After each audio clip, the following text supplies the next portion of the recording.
Welcome to Abi's classroom. இந்த வீடியோவில் நம்ம என்ன பார்க்க போகிறோம்னு பார்த்தீங்கன்னா என்டிஎஸ்சி 2017 கொஸ்டின் பேப்பர். ஓகேங்களா? ஸோ அதில் சயின்ஸில் பயாலஜி பார்க்க போகிறோம் நம்ம. ஸோ நீங்கள் விடாமல் கேட்டுக்கிட்டே இருந்தீங்க என்டிஎஸ்சி சயின்ஸ் போடுங்க அப்படின்னு. 2019 நான் ஆல்ரெடி போட்டுட்டேன். அந்த வீடியோட லிங்க் நான் டிஸ்கிரிப்ஷனில் வைக்கிறேன். நீங்கள் இன்னும் பார்க்கலன்னா பார்க்கலாம். பட் ஆனால் ரொம்ப ஷார்ட் டைம் தான் இருக்குது, ஒரு நாள் தான் இருக்குங்கிறனால ஃபஸ்ட் நான் பயாலஜி மட்டும் அப்லோட் பண்ணுறேன். டைம் கிடச்சின்னா மற்றதுக்கும் நான் அப்லோட் பண்ணிடுறேன். ஓகேங்களா? So 2017 question paper biology 147 question. In which of the following phase DNA is replicated? Interphase. ஓகேங்களா?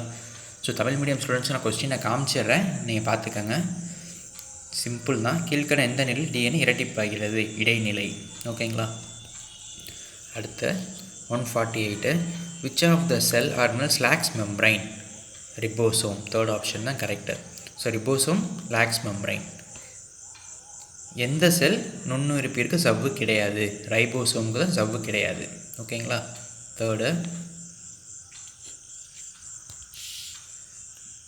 So 149th question, sell theory is not applicable for. இந்த கொஸ்டினுக்கு எனக்கு ஆன்சர் கரெக்டாக தெரியல. ஸோ அதனால தான் நான் எதுவும் மார்க் பண்ணலை. ஒரு சில இதில் ஜிம்னோஸ்போம்ஸ்னு இருக்குது, ஒரு சிலது வைரஸ்னு இருக்குது. எனக்கு கரெக்டான ஆன்சர் தெரியல. ஓகேங்களா? ஸோ 149 தமிழில் தான் செல் கோட்பாடு இதுக்கு பொருந்தாதது. ஜிம்னோஸ்போமா வைரஸா அப்படிங்கிறது எனக்கு கன்ஃபார்மாக தெரியல. ஸோ அதனால் இந்த கொஸ்டினை மார்க் பண்ணலை. ஓகேங்களா? ஸோ அடுத்து 150.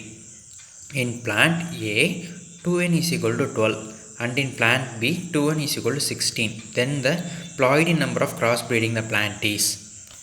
தமிழில் பார்த்துருங்க. தாவரம் A 2n is equal to 12 தாவரம் B 2n is equal to 16 உடன் கலப்பு செய்யும் போது அதன் ப்ளாய்டி எண் அப்படின்னு கேட்குறாங்க.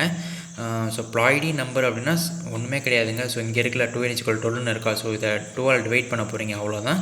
ஸோ இங்கே 6, ஸோ இதை 2ஆல் டிவைட் பண்ணால் 8, அவ்வளோதான். ஸோ 8 + 6 14, இது ரெண்டும் ஆட் பண்ணணும். இங்கே கொடுக்குற நம்பர் 2n இருக்குது. ஸோ n வந்து 6, இங்கே n வந்து 8. டிவைட் பண்ண போகிறீங்க இதை. 6 + 8 14. அடுத்து 151. which of the following is used as a biofertilizers? Azolla. So இது வந்து எக்கனாமிக் பயாலஜி அந்த லெசனில் இருந்து இந்த கொஸ்டின் வந்திருக்கு. தமிழில் கீழ்கண்ட உடல் எது உயிரி உரமாக பயன்படுத்தப்படுகிறது? Azolla. 152. Anthocyanin is present in vacuoles. தமிழில் ஆந்தோசையானின் இதில் காணப்படுகிறது. எதில்? வாக்யூல்கள். 153. the pyramid which is always upright is energy pyramid. எப்போதும் நேராக காணப்படும் பிரமிட் ஆற்றல் பிரமிட். அடுத்து 154. which of the following statement is not correct about thyroxine? ஓகேங்களா? thyroxine is also called thyroid hormone. இது கரெக்டு. இந்த கொஸ்டின் தைராய்டு கிளாண்ட் இருக்குல்ல, அந்த டாப்பிக்லேருந்து கேட்டிருக்காங்க. It regulates carbohydrates protein and fat metabolism இந்த பாடி. இதுவும் கரெக்டான point. Thyroid gland requires iodine to synthesize thyroxine. ஓகேங்களா? ஒரு சின்ன டாஸ்க் கொடுக்குறேன்.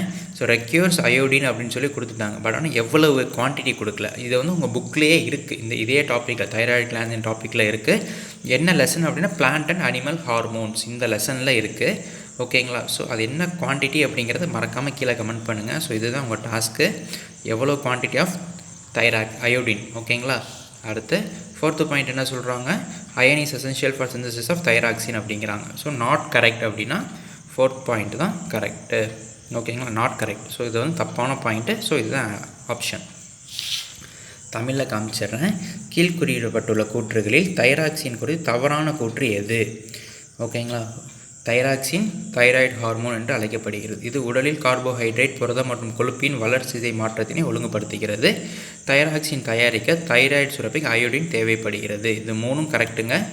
தைராக்சின் இரும்பு அவசியமாகிறதுங்கிறது தான் தப்பான பாயிண்ட். ஓகேங்களா? ஸோ தவறானது கேட்குறாங்க. ஸோ இதுதான் கரெக்டான answer. 155. which among the following is both an endocrine and exocrine gland of human body? pancreas. இது வந்து உங்களுக்கு அப்படியே போல்ட் பண்ணியே காமிச்சிருப்பாங்க. pancreas டாப்பிக்கில் எண்டோக்ரைன் அண்ட் எக்ஸோக்ரைன் அப்படிங்கிறது. இப்போ இந்த லெசனில் இருந்து பிளான்ட் அண்ட் அனிமல் ஹார்மோன்ஸ்லேருந்து மட்டும் 2 கொஸ்டின்ஸ் வந்துருச்சு. ஓகேங்களா? ஸோ இந்த லெசன்லாம் கொஞ்சம் இம்பார்ட்டன்ஸ் கொடுத்து படிங்க. தமிழில் கீழ் வருவனவற்றுள் மனித உடல் எது நாளமில்லா சுரப்பி மற்றும் நாளமுள்ள சுரப்பி? கணையம். ஓகேங்களா? 156. ஸோ இந்த கொஸ்டின் மட்டும் நல்லா கான்சன்ட்ரேட் பண்ணி பாருங்கள், ஏன்னா கொஞ்சம் காம்ப்ளிகேட்டடாக இருக்குது. The following statements are with reference to chromosomes. Among the given statements, choose a statement which is not true. ஓகேங்களா, என்ன ஃபஸ்ட்டு சொல்கிறாங்க, in metacentric chromosome the centromere lies in the middle of chromosome and it is V-shaped chromosome அப்படிங்கிறாங்க. Second point, in acrocentric chromosome the centromere lies at one end of the chromosome and it is J-shaped chromosome அப்படின்னு கொடுத்துருக்காங்க. ஓகேங்களா, தமிழில் காமிச்சிட்டு நான் உங்களுக்கு ஆன்சரை சொல்கிறேன். மெட்டாசென்ட்ரிக் குரோமோசோமில் சென்ட்ரோமியர் நடுவில் அமைந்த வி வடிவ குரோமோசோம் ஆகும். அக்ரோசென்ட்ரிக் குரோமோசோமில் சென்ட்ரோமியர் ஒரு முனையில் அமைந்த ஜே வடிவ குரோமோசோம் ஆகும். இதில் என்ன கேட்குறாங்க, நல்லா பாருங்கள், அவற்றில் உண்மையான கூற்றினை தேர்ந்தெடுக்கும்னு தமிழில் கேட்குறாங்க. நல்லா கொஸ்டினை பார்த்துக்கோங்க. குறிப்பிட்ட கூற்றுகள் குரோமோசோம் களையப்படுகிறது, இதில் உண்மையான கூற்றுன்னு தமிழில் இருக்குது, ஆனால் இங்கிலீஷில் விச் இஸ் நாட் ட்ரூ அப்படின்னு இருக்குது. ஸோ கொஸ்டினே இங்கே மிஸ்டேக்கு. ஓகேங்களா, ஸோ நம்ம நாட் ட்ரூ அப்படின்னு போனால் இங்கே வந்து என்ன இருக்குன்னா மெட்டாசென்ட்ரிக் குரோமோசோமில் வி ஷேப்னு கொடுத்துருக்காங்க. ஓகேங்களா, ஸோ இந்த டயக்ராம் நான் காமிக்கிறேன், அப்போ உங்களுக்கு புரியும்.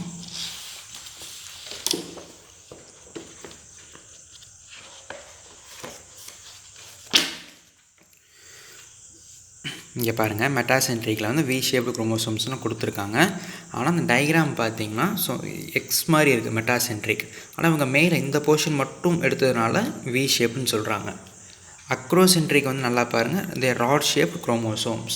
ஆனால் இங்கே என்ன கொடுத்துருக்காங்க, ஜே ஷேப்டு குரோமோசோம்ஸ்னு கொடுத்துருக்காங்க. அப்போ இந்த பாயிண்ட் வந்து ஃபால்ஸ். ஓகேங்களா, இந்த பாயிண்ட் வந்து ட்ரூ. இப்போ நீங்கள் என்ன பண்ணணும், என்ன கேட்டிருக்காங்க நல்லா பாருங்கள். இப்போ நாட் ட்ரூ நம்ம எடுத்துக்க போகிறோம். ஓகேங்களா, இங்கிலீஷ் நம்ம பார்க்கணும். நாட் ட்ரூ அப்படின்னா இப்போ இங்கே ட்ரூ, இந்த பாயிண்ட் கரெக்டான பாயிண்ட், அப்போ இதை ஃபால்ஸ்னு நம்ம எடுத்துக்கணும். ஏ இஸ் ஃபால்ஸ். இந்த பாயிண்ட் வந்து ஃபால்ஸ், ஏன்னா ஜே ஷேப்டு கிடையாது. ஆனால் இதை நம்ம ட்ரூன்னு எடுத்துக்கணும். அப்படி ரிவர்ஸில் எடுக்கணும். நாட் ட்ரூ அப்படின்னு கேட்டால் A is false but B is true. So இதுதான் கரெக்டான ஆன்சர் இதுக்கு. ஆனால் கீப்படி பார்த்திங்கன்னா இந்த ஆப்ஷன் கொடுத்துருப்பாங்க, ஏன்னா கொஸ்டினே இதில் தப்பு. தமிழில் ஒரு மாதிரி இருக்குது, இங்கிலீஷில் ஒரு மாதிரி இருக்குது. ஸோ ஓகேவா, ஸோ நல்லா எக்ஸ்ப்ளனேஷன் கொடுத்துட்டேன். நீங்கள் இந்த குரோமோசோம்ஸ் இந்த 4 டைப்ஸ் இருக்கு இல்லையா, ஸோ இதெல்லாம் நீங்கள் நல்லா பார்த்துக்கோங்க ஒரு ட்ரிப். ஓகேங்களா, ஸோ இதை பார்த்துட்டிங்கன்னா மேபி மேட்ச் த ஃபாலோயிங்கில் வந்தாலும் உங்களால் ஆன்சர் பண்ண முடியும்.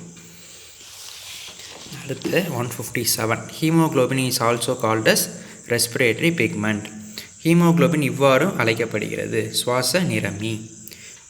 158, expand IVF, in vitro fertilisation. IVF என்பதின் விரிவாக்கம், in vitro fertilisation. Last 2 question. So arrange the following parts of the respiratory system. Respiratory system diagram உங்களுக்கு தெரிஞ்சிருந்துச்சுன்னா இது ஈஸியாக நீங்கள் ஆன்சர் பண்ணிடலாம். ரொம்ப ஈஸி. கன்ஃபியூஸ் பண்ண பார்க்குறாங்க உங்களை, நீங்கள் கன்ஃபியூஸே ஆகக்கூடாது. உங்களுக்கு எல்லாருமே தெரியும். ஃபஸ்ட்டு எடுத்தோன்னா நோஸு, வெளியில் இருக்கிறது நோஸு, அதுக்கப்புறம் நேசல் கேவிட்டி, அதுக்கப்புறம் ட்ரெக்கியா. இது 3 மட்டும் உங்களுக்கு தெரிஞ்சாவே நீங்கள் இந்த ஆப்ஷன் அடிச்சுட்டு போயிட்டே இருக்கலாம். ஸோ அதுக்கப்புறம் கூட உங்களுக்கு கன்ஃபியூஸ் ஆகணும் தேவையில்லை. ஸோ தேர்ட் ஒன் தான் ஆப்ஷன்.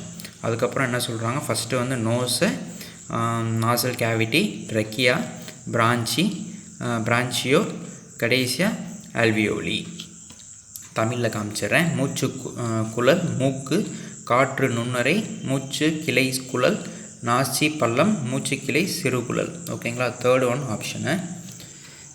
கடைசி இது 4 students A, B, C and D have labeled the parts of the longitudinal section of the heart. Choose a student who has labeled all parts correctly.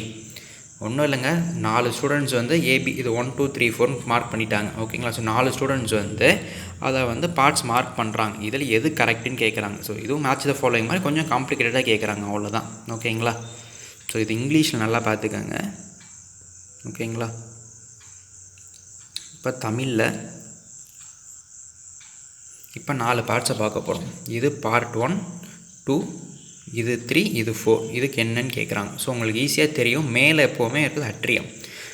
இது மேலே அட்ரியம் வந்துருச்சு 1. கீழே வந்து வென்ட்ரிக்கல். ஓகேங்களா, so மிச்சம் என்ன இருக்குது, 3, 4 இருக்குது. இப்போ 3 நல்லா பாருங்கள், டயக்ராம் நல்லா பாருங்கள். 3 வந்து நீங்கள் ஈஸியாக சொல்லிடுவீங்க, இது மென்ஷன் பண்ணிடுவீங்க. சாரி, இப்போ இது தான் 3. இது வந்து வென்ட்ரிக்கல், இது வந்து பைகப்சிட் வால்வு, இது வந்து ட்ரைகப்சிட் வால்வு. ஓகேங்களா, ஸோ இது வந்து பைகப்சிட், ட்ரைகப்சிட். இதுதான் உங்களுக்கு கன்ஃபியூஸ் ஆகும், எந்த சைட் பைகப்சிட் வரணும். ஸோ சின்ன ஷார்ட்கட்டு, நீங்கள் இப்போ யாருக்கா பாய் காமிக்கிறீங்கன்னா நீங்கள் ரைட் சைடு தான் எடுத்தோட என்ன பண்ணுவீங்க, ரைட் ஹேண்ட் எடுத்து பாய் காமிப்பீங்க. ஸோ ரைட் சைடு வர்றது பைகப்சிட் வால்வ், லெஃப்ட் சைடு வர்றது ட்ரைகப்சிட் வால்வ். ஓகேங்களா, ஸோ இது ஒன்றுமே கிடையாது. நல்லா பாருங்கள். ஃபஸ்ட்டு வந்தோன்னா லெஃப்ட் ஆட்ரியம் இங்கே இருக்குது பாருங்கள். அட்ரியம். அதுக்கப்புறம் செகண்ட் வந்து பைகப்சிட் வால்வ். இந்த பாயிண்ட் வந்து பைகப்சிட் வால்வ். தேர்டு ரைட் வென்ட்ரிக்கல், இது வென்ட்ரிக்கல். ஃபோர்த்து வந்து ட்ரைகப்சிட் வால்வ், இது வந்து ட்ரைகப்சிட் வால்வ். ஓகேங்களா? தமிழில் அதே தான், ஆல்ரெடி காமிச்சிட்டேன் உங்களுக்கு. எட்ரியம், இரித்தல் வால்வு, வலது வென்ட்ரிக்கல், மூவிதல் வால்வு. ஓகேங்களா ஃப்ரெண்ட்ஸ்? இந்த வீடியோ உங்களுக்கு யூஸ்ஃபுல்லாக இருக்கும்னு நினைக்கிறேன். பிடிச்சிருந்தால் லைக் பண்ணுங்கள், உங்கள் ஃப்ரெண்ட்ஸுக்கு ஷேர் பண்ணுங்கள். நெக்ஸ்ட் வீடியோவில் பார்க்கலாம். Bye bye.